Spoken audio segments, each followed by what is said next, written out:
Hello बच्चों।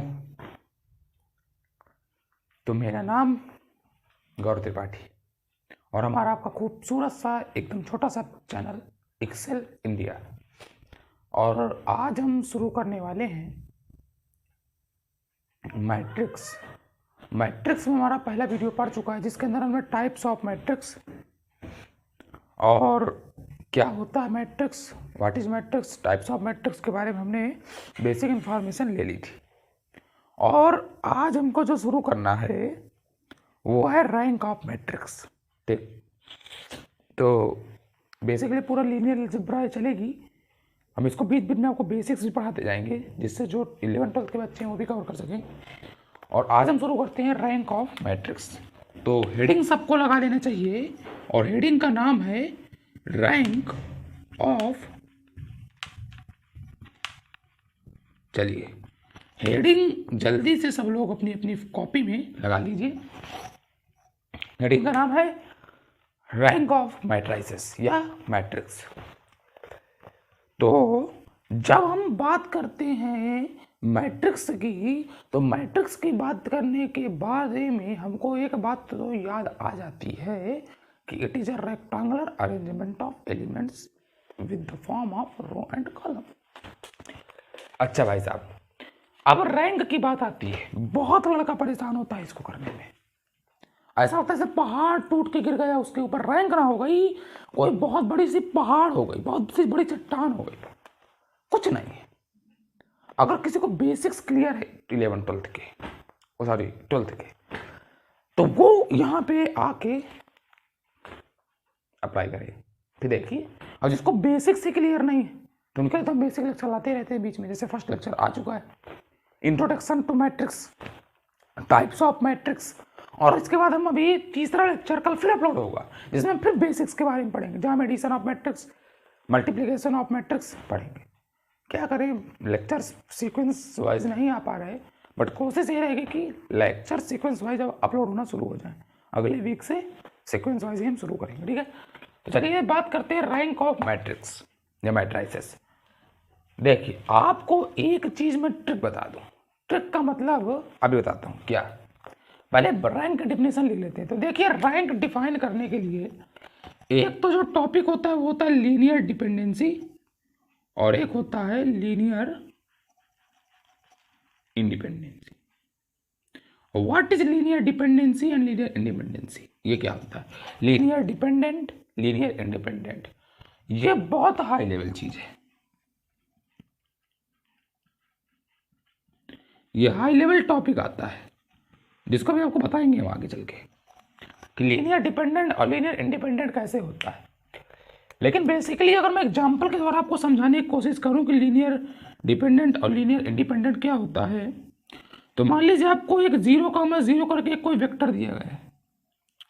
मान लीजिए आपको आर वेक्टर दिया गया है 0,0 करके, और मुझे एक वेक्टर दिया गया है R1 वेक्टर दिया गया है 1,2 और एक R2 वेक्टर दिया गया है 2,1। अब अगर मैं यहाँ पे देखूं तो मैं R1 वेक्टर को, सॉरी मैं R वेक्टर को, जो हमारा R वेक्टर है क्या 0,0, इसको मैं एक्सप्रेस कर सकता हूं किसके 0 1,2 प्लस 0 2,1। अगर मैं यानी मैं अगर R वेक्टर को रिप्रेजेंट करूं 0 R1 vector plus 0 R2 vector, तो क्या रिप्रेजेंट नहीं हो सकता? रिप्रेजेंट हो सकता है। ये रिप्रेजेंट हो गया, यानी ये 0 इस पर डिपेंड करता है कि इंडिपेंडेंट है। 0 इससे डिपेंडेंट है कि इंडिपेंडेंट है? आपको समझ में आ गया होगा बेसिकली। इतना तो आप जानते हैं। डिपेंडेंट माने क्या होता है? जो किसी पर डिपेंड करे, और इंडिपेंडेंट माने किसी पर नहीं। जैसे हमारे देश इंडिपेंडेंट, किसी पर निर्भर नहीं है ना। हम इंडिपेंडेंट, अभी डिपेंडेंट अपने माँ बाप पर। तो देखिए जब हम इसको इससे में देखा, अच्छा एक एग्जांपल और लेते हैं, पहले एक एग्जांपल और लेते हैं। Let take us one more example. तो वन मोर एग्जांपल जब हम लेते हैं तो मान लीजिए आपको दिया गया है 2, मान लीजिए 1 मिनट, आपको बी वेक्टर दिया गया है। बी वेक्टर आपको क्या दिया गया है? बी वेक्टर आपको दिया गया है 2,4। बी वेक्टर क्या दिया गया है? बी वेक्टर आपको दिया गया 2,4। सुन लीजिए मेरी बात, एक मैंने आपको एग्जांपल दिया R1 और R2 के साथ, एक एग्जांपल क्या दिया आपको मैंने R1 और R2 के साथ, और एक मैं आपको एग्जांपल दे रहा हूं अब दूसरा। ये हमारा एग्जांपल क्या होगा, ये हमारा होगा एग्जांपल दूसरा। चलिए हम दूसरे एग्जांपल को समझने की कोशिश करते हैं कि दूसरा एग्जांपल हमारा क्या है। तो पहले इसको नोट कीजिए जरा थोड़ा सा,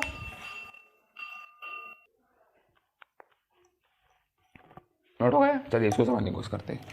जैसे मान लीजिए आपको मैंने कहा कि ये आपका 2,4 दिए ना भाई, मानते हैं। अब मेरे सामने इसी तरह दिया गया है b1 वेक्टर बराबर 1,2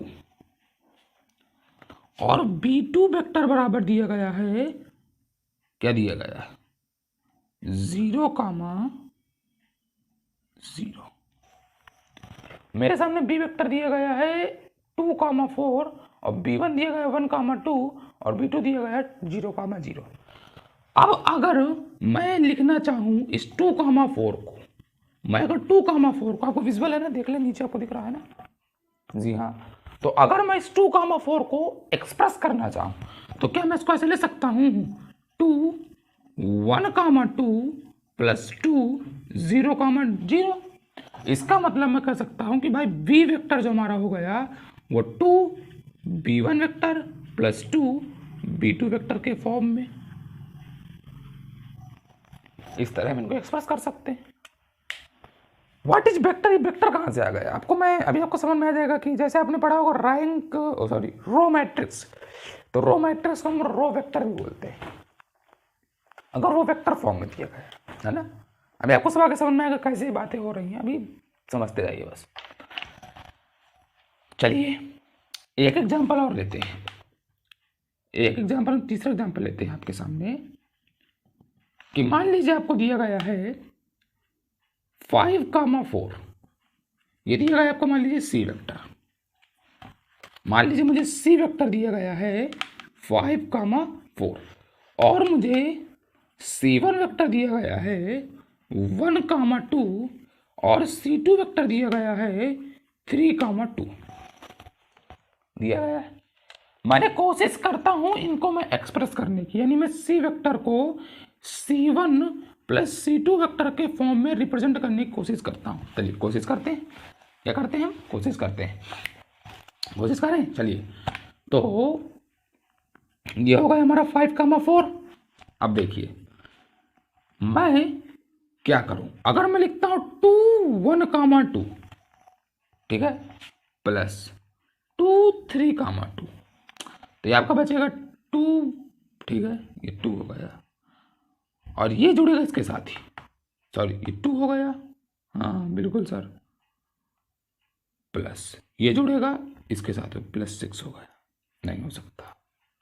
और अगर मैं इन दोनों को 1 1 से मल्टीप्लाई करा दूं, 1 1 से, तो ये हो जाएगा 1 प्लस 3, नॉट पॉसिबल, क्योंकि आपका ये 4 और (4) आएगा। तो अगर 4,4 होता है एक्सप्रेस हो जाता, तो क्या ये एक्सप्रेस हो सकता है, नहीं एक्सप्रेस हो सकता, नहीं एक्सप्रेस हो सकता इसके फॉर्म में, इसके फॉर्म में नहीं एक्सप्रेस हो सकता। हम ऐसा नहीं बोलेंगे, हम चेक करेंगे कि क्या वास्तव में एक्सप्रेस हो सकता है कि नहीं एक्सप्रेस हो सकता है। तो इसके लिए हम क्या करेंगे, हम इसको चेक करने के लिए एक तरीका अपनाते हैं। क्या अपने तरीका अपनाते हैं कि मान लीजिए v वेक्टर है और वो दिए v1 plus v2 plus v3 plus v4 और dot dot dot dot dot plus vn vector आपको दिया गया है। तो इसको एक्सप्रेस करने के लिए हम α1 α2 α3 का सपोर्ट लेते हैं। क्या लेते हैं, सपोर्ट लेते हैं। कैसे सपोर्ट लेते हैं, कैसे चेक करते हैं, ये हम आगे बताएंगे आपको, क्योंकि बहुत ही बहुत गजब का टॉपिक होता है लीनियर डिपेंडेंसी और इंडिपेंडेंसी निकालने के लिए। तभी हम आपको एक बेसिक नॉलेज दे दिया। अब यहाँ पे हम नहीं चेक कर पा रहे कि क्या बराबर होगा, क्या बराबर होगा, किससे मल्टीप्लाई कराएं, कुछ भी। तो उसके लिए हम आइडिया लेने के लिए हम इस प्रकार के कुछ मेथड का यूज करेंगे। क्या मेथड होगा, कैसे हम इसका यूज करेंगे, कैसे α1 ये कॉन्स्टेंट्स आपके होंगे, कैसे इनका यूज करेंगे, किस प्रकार से एक्सप्रेशन को हम एक्सप्रेस करेंगे, वो सब हम आगे पढ़ेंगे। अभी हम फिलहाल पढ़ने वाले हैं सिंपल तरीके से हम कैसे किसी मैट्रिक्स की रैंक को डिफाइन कर सकते हैं। सिंपल वे में। ये थोड़ा सा हाई लेवल टॉपिक होगा, लेकिन इस टॉपिक को भी मैं यहाँ पर उठाना नहीं चाहता। तो सबसे पहले मैं बेसिक टॉपिक आपको क्लियर करने की बिल्कुल से कोशिश करता हूँ। तो अब इसके भी पहला मेथड, इसके जब हम रैंक निकालने की मेथड की बात करते हैं, रैंक निकालने की मेथड की बात करते हैं, तो भाई साहब इसमें मैंने पहले बता दूं कि पहला मेथड आपका linear dependency and linear independency. दूसरा आपका जो तरीका होता है वो होता है माइनर, और तीसरा होता है आपका नॉन जीरो रो। ये भी होता है, इसमें भी बताएंगे कॉन्सेप्ट। एक माइनर कॉन्सेप्ट होता है, एक नॉन जीरो रो कॉन्सेप्ट होता है, एक linear dependent and linear independence होता है। तीनों मेथड अपने आप में बढ़िया है।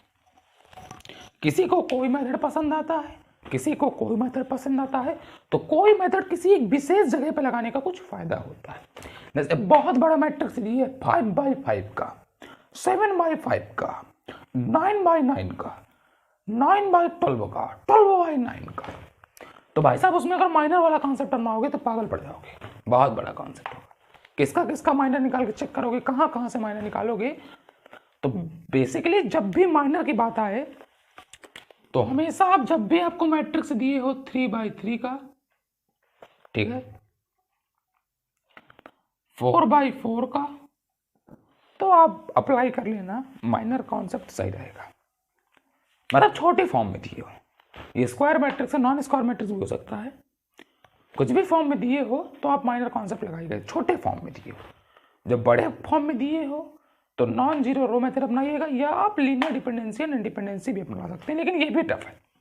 ये भी बड़े कॉन्सेप्टों के लिए मेरे ख्याल से टफ होने वाला है आपके लिए, बट इसको हम कुछ ट्रिक्स बता देंगे जो आपको समझ में आ जाएंगी। तो चलिए सबसे पहले हम माइनर वाला मेथड अपनाए पढ़ें कि सबसे पहले हम ये वाला। तो सबसे पहले हम पढ़ेंगे minor method. Rank of matrix निकालने के लिए माइनर मेथड पढ़ें कि रो मेथड पढ़ें। तो सबसे पहली बात मैं आपको लिखवा देता हूं, लेकिन सबसे पहले हम फोकस करेंगे अपना, समझ में आ गया आपको। तो सबसे पहले लिखते हैं, सबको विजिबल है, एक मिनट देख लीजिए सबको विजिबल हो रहा है कि नहीं, चेक कर लेते हैं हम।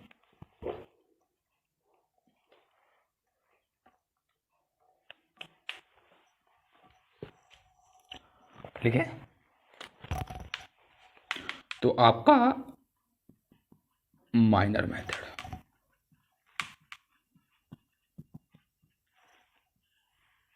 आपका कैमरा हिल गया, थोड़ा सा 1 minute रुकिएगा।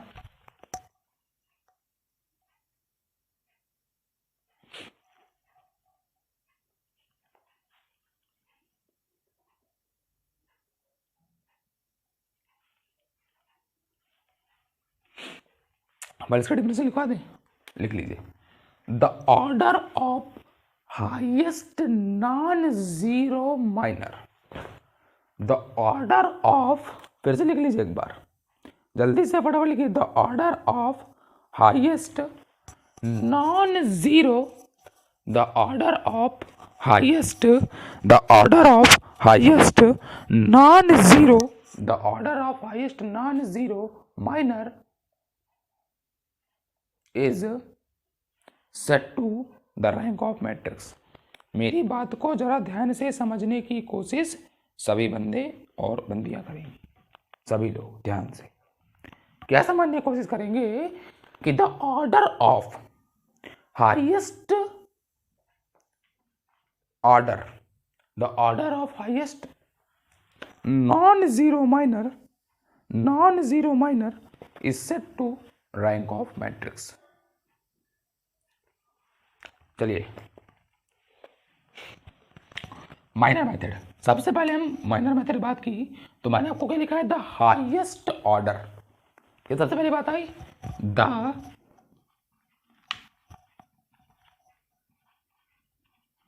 The highest order, the order, या आप थोड़ा इसको और डिफाइन करके लिख सकते हैं थोड़ा, द ऑर्डर, मैं आपका देख लेते हैं कैमरा सही आ रहा है ना, ये थोड़ा सा डिफाइन कर सकते हैं, the order the order of highest order non-zero minor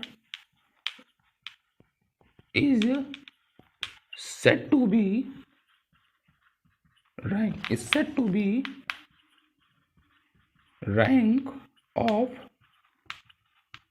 matrix. The order of highest order non-zero minor is said to be rank of matrix. It is a perfect definition. यही, इसको आप सबको छाप लीजिए, जल्दी से छाप लीजिए, फटाफट सभी लोग छापे. The order of highest order non-zero minor is said to be the rank of matrix.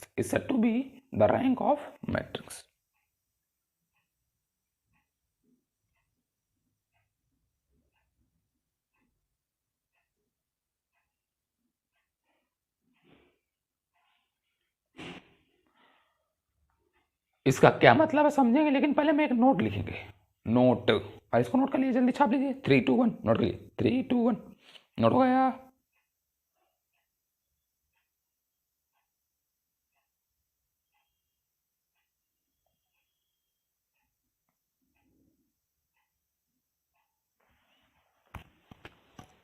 Note हो गया. अब हम आपको नोट लिखवाएं. चलिए पहले एक नोट लिख लीजिए. 500 का नोट चाहे जौन सा नोट आप लिखना चाहें लिख सकते हैं. There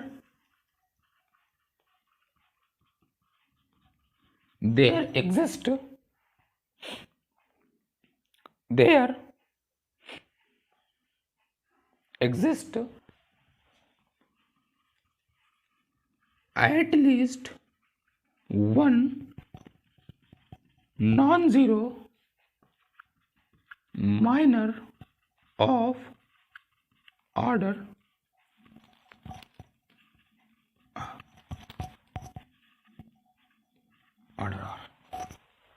there exists at least one non-zero minor of order. और आपको विजुअल है जी.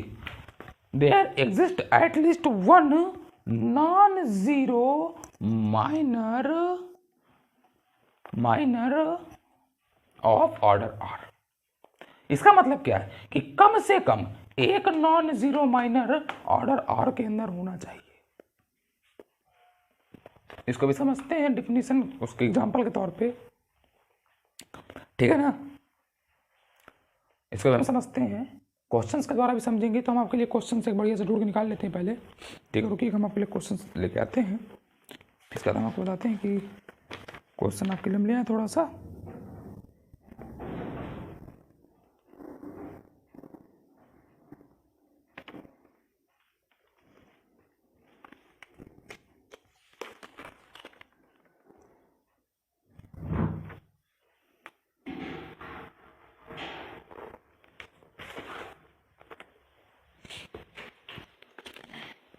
चलिए इसका एग्जाम्पल से मैंने कोशिश करते हैं. आपके लिए एक एग्जाम्पल ढूंढ लिए हैं बढ़िया सा. तो हम आपको एक क्वेश्चन कराएंगे विद इन एग्जाम्पल. क्या कराएंगे हम आपको? एक क्वेश्चन, और क्वेश्चन कराएंगे हम एग्जाम्पल के तौर पर. तो इसको पहले नोट कर लीजिए. इसको तो नोट कर लीजिए. मैं थोड़ा इसको और करने की कोशिश करता हूँ. आपको विजिबल है ना? विजिबल ना हो अगर किसी को तो बताए, मैं चेक कर लेता हूँ विजिबल है. If not visible then I am visible. चलिए, जिसको विजिबल ना हो वो विजिबल कर सकता है. तो देखिए क्वेश्चन आपका क्या है. आपको क्वेश्चन है find the rank of the following matrix. Find the rank of following matrix. आपको मैट्रिक्स ए बराबर एक मैट्रिक्स गिवन किया गया है. चलिए, आपको दिया गया है 1 2 1 1 2 1 2 3 3 2 3 3 3 5 4 3 5 4 और दिया गया है 215 ये दिया गया है। ठीक है, इसके हमको रैंक निकालनी है। चलिए सबसे पहले बात, कुछ चीज़ों को हम मद्देनजर रखेंगे। सबसे पहले पंक्ति कितनी दी गई है, ये R1 है, ये R2 है, ये R3 है, ये C1 C2 C3 C4। इसका मतलब इसकी जो किस ऑर्डर का मैट्रिक्स है, ये 3/4 का मैट्रिक्स है। ठीक, 3/4 का मैट्रिक्स है। अब हम एक बहुत अच्छी आपको चीज बताते हैं, ऑर्डर 3 का, ये जो ऑर्डर 3 है इसका आप डिटरमिनेंट निकाल लीजिए। ऑर्डर 3 का आप डिटरमिनेंट निकाल लीजिए। तो जब हम इसका डिटरमिनेंट निकालेंगे यानी कितना बचेगा, ये 1 2 1 2 3 3 3 5 4, इसका हम निकालते हैं। तो देखिए इसका निकालने का सबसे अच्छा तरीका कि कुछ मैं तिगड़म लगा दूं जिससे इसका आंसर निकल आए। तो बहुत सारे तरीके होंगे निकालने के इसके, लेकिन एक चीज अगर कोई बंदा ध्यान से देख रहा हो तो ये सभी आपस में किसी न किसी तरह से रिलेशन रखते हैं। मतलब कुछ गैप्स वगैरह में ऐसे दिया गया है, ये कुछ ना कुछ रिलेशन आगे चल के बना सकते हैं। तो इस तरह का डिटरमिनेंट की वैल्यू हमेशा शून्य होती है, 0 होती है। फिर भी हम करके देख लेते हैं। मेरे ख्याल से तो इस तरह के डिटरमिनेंट की जितनी भी वैल्यू होती है सब शून्य होती है। तो मैं अप्लाई करता हूँ प्रॉपर्टी से, मैं प्रॉपर्टी मेथड से इसको पहले सॉल्व करता हूँ। डिटरमिनेंट की सभी प्रॉपर्टी याद है ना? चलिए सबसे पहले हम आपको बिना तकलीफ दिए हम C3 को रिप्लेस कर देते हैं C3 माइनस का C1 से। देखिए अभी मैं ये आपको C3 को रिप्लेस कर देते हैं C3 माइनस का C1 से। ये आपका माइनर मेथड है, याद रखिएगा। ये आपका एलिमेंट्री ऑपरेशन वाला मेथड नहीं, रो वाला मेथड नहीं, क्योंकि आपका जो रो वाला मेथड होता है उसमें हम कॉलम को नहीं छूते, हम उसमें सिर्फ रो को छूते हैं। ठीक है, लेकिन यहाँ पे आपको डिटरमिनेंट सॉल्व करना है, ये मैट्रिक्स नहीं है आपका, ये डिटरमिनेंट सॉल्व कर रहे हैं। क्यों? क्योंकि हम इसका माइनर निकाल रहे हैं, हम इसका माइनर निकाल रहे हैं। चेक कीजिए।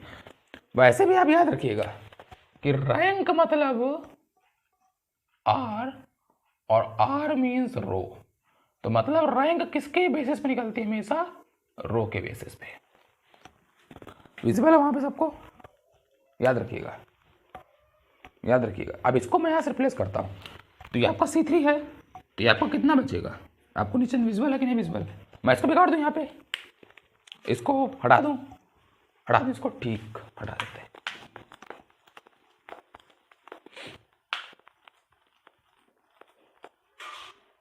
चलिए मैं C3 को रिप्लेस कर देता हूँ C3 माइनस का C1 से। तो जब मैं रिप्लेस करूंगा, सॉरी मैट्रिक्स, जब रिप्लेस करूंगा तो ये आपका 1 2 1 ऐसे आ जाएगा, और ये बचेगा आपका 2 3 3, और ये आ जाएगा आपका 3 में से 1 गया, 2 बचा, 5 में से 2 गया, 3 बचा, और 4 में से 1 गया, 3 बचा। अब किसी के दिमाग की बत्ती जली कि नहीं? बोलो, किसी दिमाग की बत्ती जली? नहीं जली। किसी दिमाग की बत्ती जली? नहीं जली। नहीं जली, कैसे नहीं जली यार? यार इसको, ये C2 और C3 को जरा ध्यान से देखो, ये आपस में आइडेंटिकल है। और डिटरमिनेंट की आपने प्रॉपर्टी पढ़ी होगी कि अगर कोई दो रो अथवा कॉलम आपस में आइडेंटिकल हैं तो उसकी वैल्यू, उस डिटरमिनेंट की वैल्यू, यानी इसका जो मैंने ये डिटरमिनेंट निकाला था, इसकी जो वैल्यू है ये कितनी हो जाएगी? 0। प्रॉपर्टी पढ़ के आप आए होंगे डिटरमिनेंट की। जो जिसको डिटरमिनेंट की प्रॉपर्टी नहीं आती वो मेरा लेक्चर डिटरमिनेंट की प्रॉपर्टी देख के आया, लेक्चर नंबर 03 या 04 में आपको मिल जाएगी प्रॉपर्टी और उसके क्वेश्चंस। तो आप वहाँ पे देख के आइए ये डिटरमिनेंट के क्वेश्चन को कैसे सॉल्व करते हैं। तो डेल्टा ए इक्वल टू कितना हो गया? 0 हो गया। फिर से मेरी बात को समझिए, डेल्टा ए इक्वल टू कितना हो गया? 0 हो गया। डेल्टा ए इक्वल टू कितना हो गया? 0 हो गया। डेल्टा ए इक्वल टू कितना हो गया? 0 हो गया। तो जब ये 0 हो गया, और मैंने क्या बताया था, मैंने आपको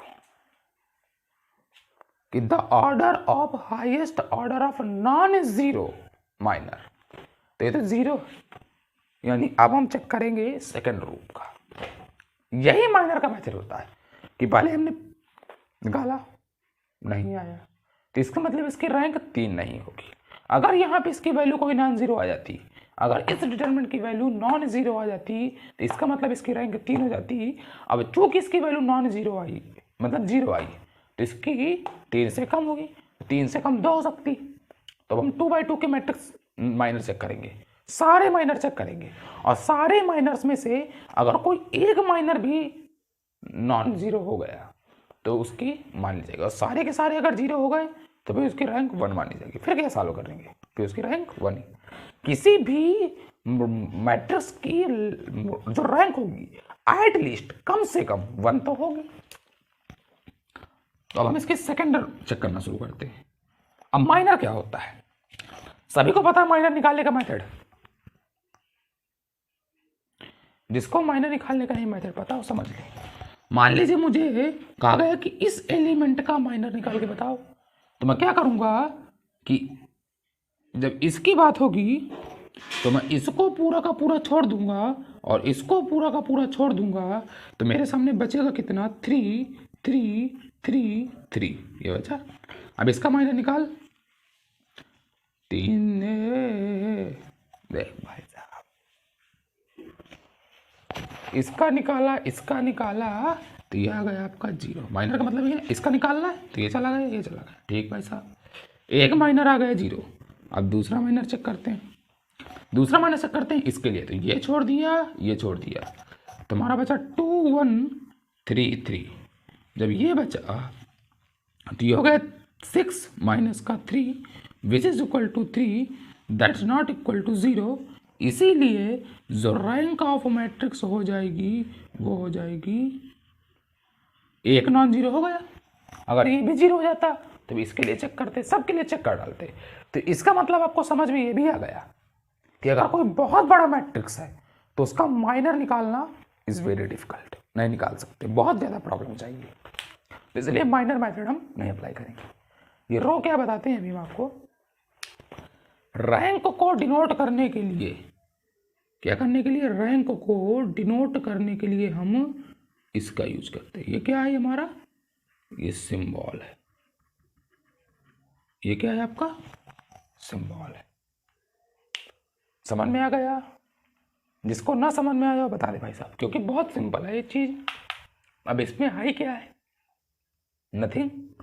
कोई भी मैट्रिक्स आ जाए माइनर निकाल के चेक करो भाई, इसका निकालो फिर उनका निकालो, कोई नॉन जीरो आ जाए ठीक है, ना नॉन जीरो आए बवाल है, चेक करते रहो। नोट हो गया, चलिए नोट हो गया।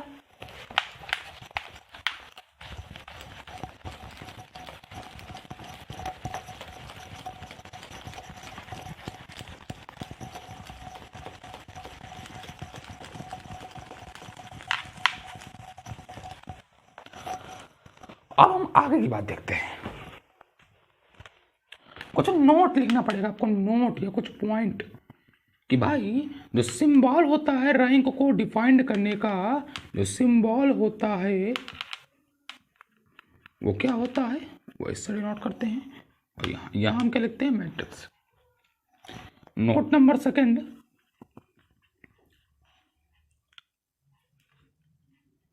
कि किसी भी जो रैंक है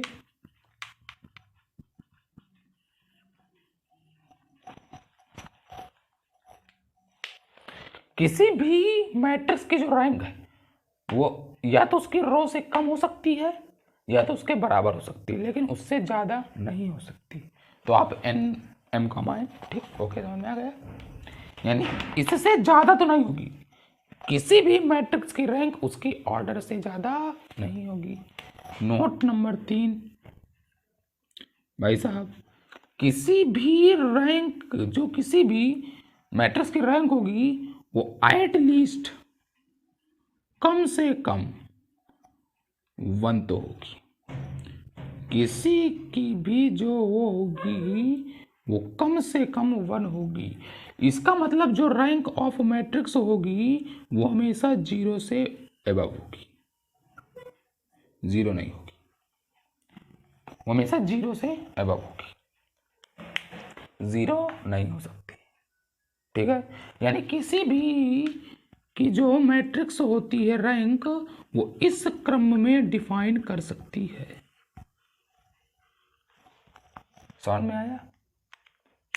अब इसको समझाने में बहुत कुछ प्रॉब्लम नहीं, सिंपल सी बात मैं बता दिया आपको कि सिंबल ये होता है, किसी भी रैंक, जो किसी भी रो मैट्रिक्स की जो रैंक हो सकती है वो एटलीस्ट उसकी जो रो है उसके बराबर हो सकती है या उससे कम हो सकती है, एटलीस्ट 1 हो सकती है।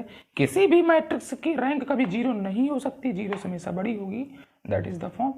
कभी कभार आपसे एग्जाम में पूछ लेता है किस फॉर्म में रो रैंक ऑफ मैट्रिक्स लाई करती है, तो आपको बता सकते हैं कि भाई ये फॉर्म होती है किसी भी रैंक, किसी भी मैट्रिक्स की रैंक को डिफाइन करने का। ठीक है ना? अब इसके बाद अगला मैथड आता है जिसे हम बोलते हैं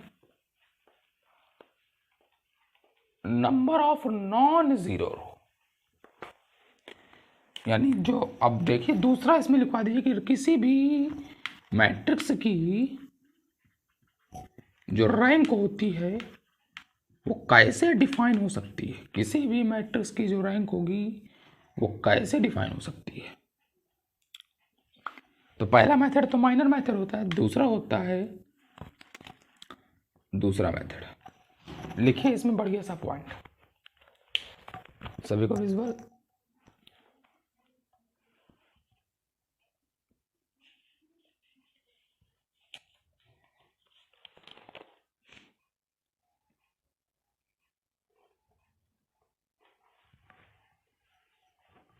विजुअल है। Number of non zero row, number of non zero row present in matrix is said to be the rank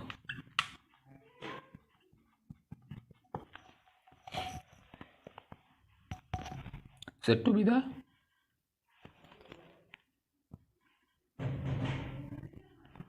rank of matrix. यानी किस फॉर्म में डिफाइन कर सकते हैं?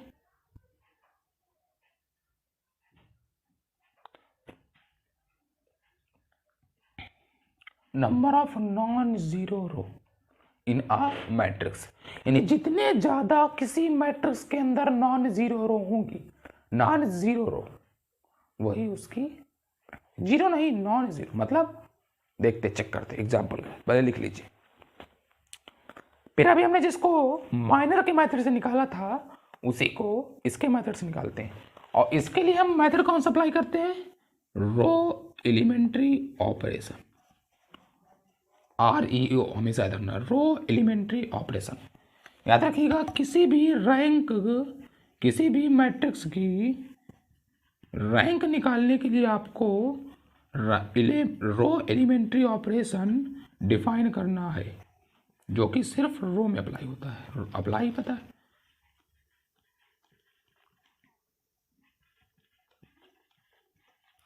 यह ऑपरेशन जो होता है हमेशा रो में आपको अप्लाई करना है। भाई एलिमेंट्री, रो एलिमेंट्री ऑपरेशन का तो मतलब ये कि रो में अप्लाई होने वाली, और बाकी जो नहीं समझ पा रहे ऑपरेशन जिनको पता है वो सिर्फ रो में ऑपरेशन अप्लाई करेंगे। ठीक, सिर्फ रो में अप्लाई करेंगे, इसके अलावा कहीं भी अपना मेथड अप्लाई नहीं करेंगे।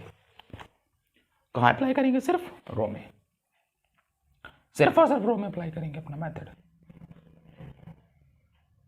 चलिए अब हम वही वाला क्वेश्चन लेते हैं, इसको नोट कर लीजिए। 3 to 1, 3 to 1 नोट हो गया। चलिए अब इसके बाद हम वही वाला क्वेश्चन लेते हैं जिसको भी हमने माइनर मेथड से सॉल्व किया था, इसको हमने माइनर मेथड से सॉल्व किया था, तो ये वाला हम क्वेश्चन ले लेते हैं।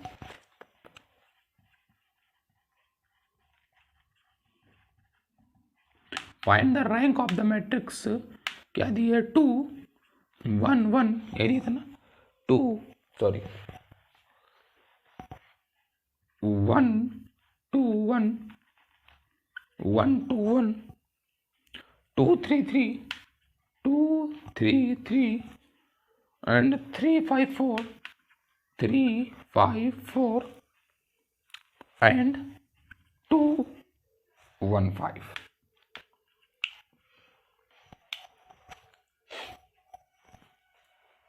ये अनदर क्वेश्चन है शायद, है ना? ये वाला क्वेश्चन है जो हम लोग को कराया, वही वाला क्वेश्चन।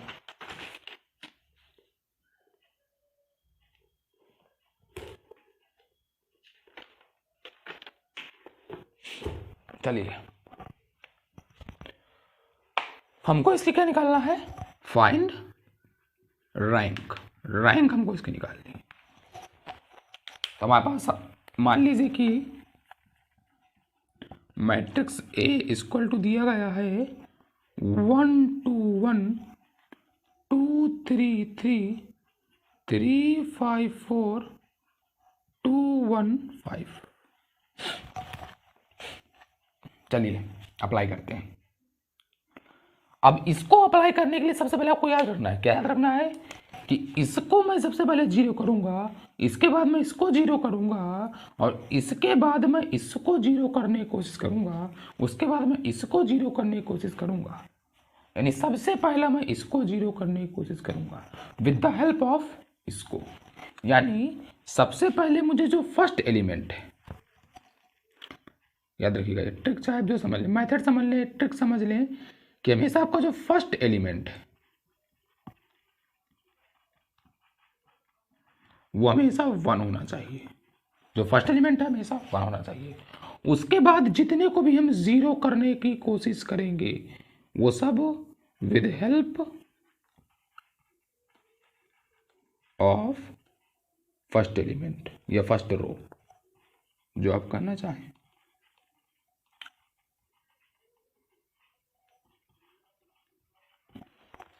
रो क्यों? क्योंकि आपको पता है, मैंने बता दिया कि जब भी रो ही ऑपरेशन आपको अप्लाई करना है, आपको कॉलम से रैंक के अंदर कोई भी वास्ता नहीं है। कॉलम और रैंक का दूर दूर तक का वास्ता नहीं। इसके सबसे पहले आप देखते हैं, अगर तो ये 3/4 का दिया गया है, तो इसकी जो रैंक हो सकती है तो या तो वो 1 होगी या तो 1 से ज़्यादा होगी, और या एट लीस्ट 3 होगी। इतने के बीच में ही इसकी रैंक लाई करेगी। या तो मिनिमम 1 होगी या तो मैक्सिमम 3 होगी। उतने के बीच में इसकी रैंक आएगी। जो क्यों क्यों क्यों क्यों क्योंकि देखिए 3 दिए, रो दिए, रो दिए ना, रो कितना दिए आपका? नंबर ऑफ रो आपकी कितनी है? 3। तो बस आपकी मैक्सिमम जो रैंक हो सकती है वो 3 ही हो सकती है। ठीक है, चलिए अब अप्लाई करते हैं। इसको मुझे सबसे पहले जीरो मारना है, तो सबसे पहले मैं क्या अप्लाई कर दूं? मैं सबसे पहले अप्लाई कर देता हूं R3 को चेंज कर देता हूं R3 माइनस का R1 से, और मैं R2 को भी रिप्लेस मार देता हूं R2 माइनस का R1 से। That means A is equal to आपके सामने आ जाएगा, ये बचेगा 1 2 3 2। ये आपका 2 में से 1 गया। देखिए इसका तरीका बता दूं, किसी किसी को ये आया ही नहीं करता, घटाने में जोड़ने में मिस्टेक कर देता है, तो उसको क्या करना है? घबराना नहीं है, रफ साइड में, फेयर में नहीं, रफ साइड में उसको R2 पूरा का पूरा लिख देना है 2 3 5 1। अब हमको R2 को रिप्लेस करना है R2 माइनस का R1 से, तो मुझे यहाँ पे R1 लिख देना है 1 2 3 2, और इसको आपस में क्या कर देना है? माइनस कर देना। प्लस दिया तो प्लस कर देना। इन सारे एलिमेंटों को विद साइन लिखना है। क्या लिखना है? With sign. तो जब हटाएंगे तो ये बचेगा 1, ये बचेगा 3 पे 2 गए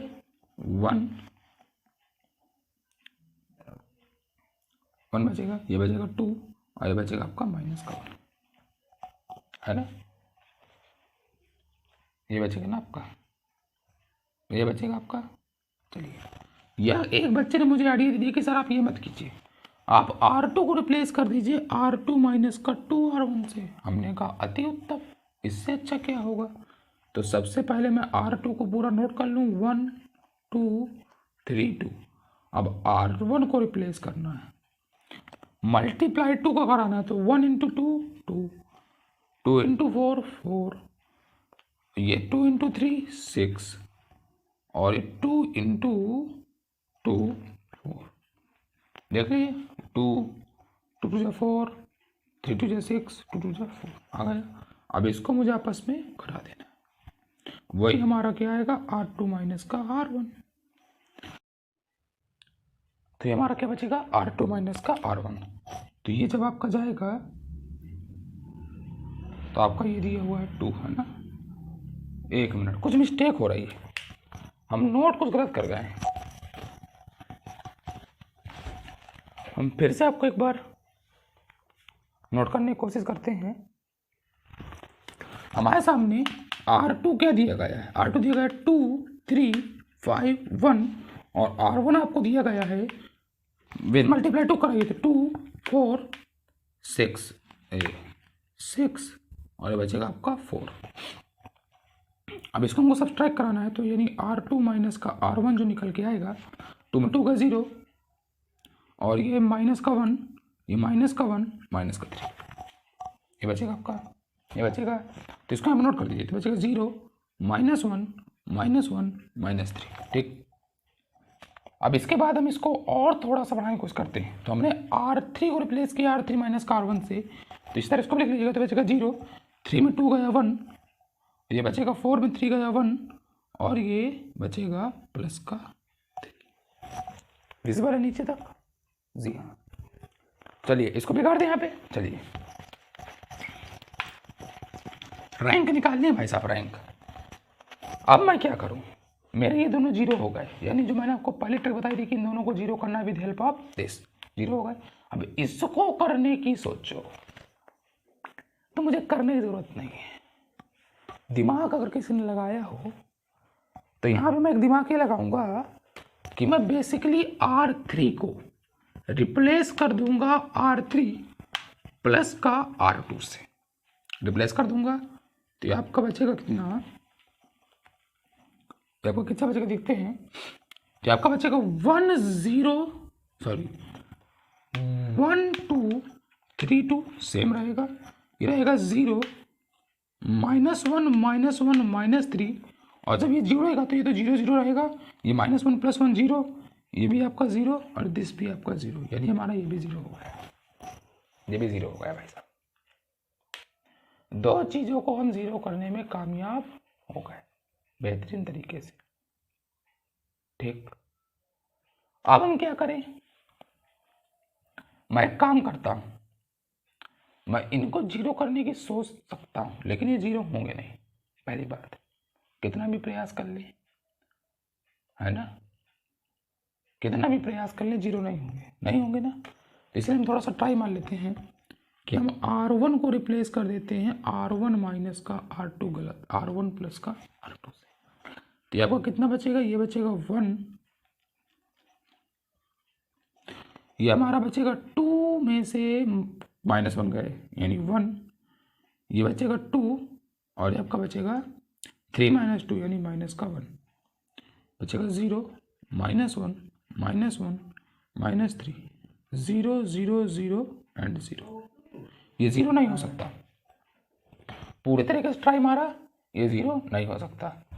अब मैं इन दोनों को अगर फिर से जोड़ दूँ, फिर से इन दोनों को अगर जोड़ दूँ, फिर से अगर इन दोनों को जोड़ दूँ, ये माइनस 1 ये जुड़ जाए, ये जुड़ जाए, ये जुड़ जाए, तो ये 0 हो सकता है। इसको इसके साथ जोड़ दूँ, इसको इसके साथ जोड़ दूँ, इसको इसके साथ जोड़ दूँ, तो ये 0 हो सकता है, कोई मतलब नहीं। तो मैं सीधे सीधे R2 में -1 से मल्टीप्लाई कर देता हूँ, R2 करा देते हैं।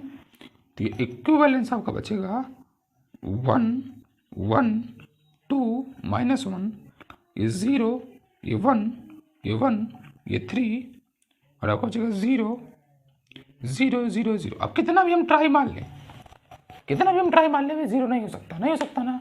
तो इसलिए इसमें number of non zero row, non zero का मतलब एक ही हो गई और एक ही हो गई। अगर एक एलिमेंट भी नॉन जीरो है, मतलब जीरो के अतिरिक्त कोई है, तो वो पूरी रो की पूरी रो नॉन जीरो मानी जाएगी। तो यहाँ पे कितनी है 2, तो इसकी रैंक ऑफ 2 हो गई। यानी इस कंडीशन को ये सेटिस्फाई कर रही है कि नहीं कर रही?